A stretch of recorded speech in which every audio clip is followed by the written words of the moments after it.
அனைவருக்கும் வணக்கம். நான் பிரபாகர் ஜோதிடர். ஓம் சிவாய நமக. சிவசக்தி திருச்சிற்றம்பலம். இப்போ நான் என்ன சொல்ல போகிறேன்னா, காதல் திருமண அமைப்பில் சில அமைப்புகள் சொல்கிறேன், நீங்கள் கருத்தில் கொண்டு பயன்பெறுங்க.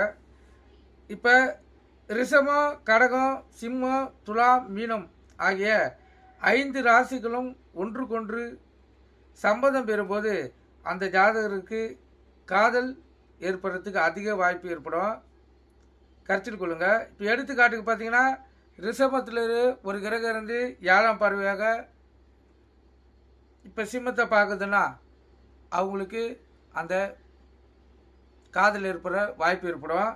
அந்த கிரகத்துடைய தொடர்புகள் ஒரு ராசிக்கு இருந்துச்சுன்னா அவங்க அந்த காதல் வசப்படுவாங்க. கருத்தில் கொள்ளுங்க.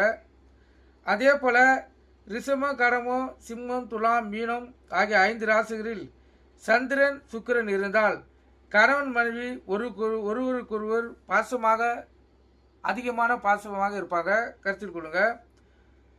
அதே போல் சுக்கிரன் துலாத்திலிருந்து மற்ற கிரக நிலைகளும் அந்த ஜாதகருக்கு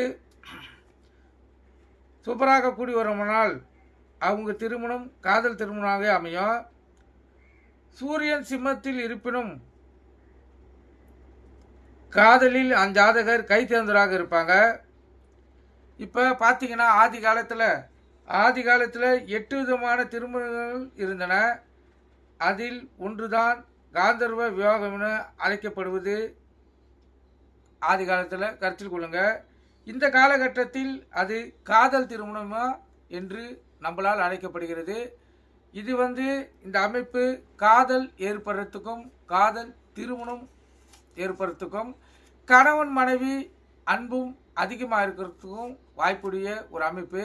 இது நீங்கள் தெரிஞ்சு வச்சுக்கோங்க. தெரிஞ்சு வச்சுக்கினது சிறப்பு. நீங்கள் கற்றுக்கொண்டு பயன்படுங்க. நன்றி, வணக்கம். வாழ்க வளமுடன்.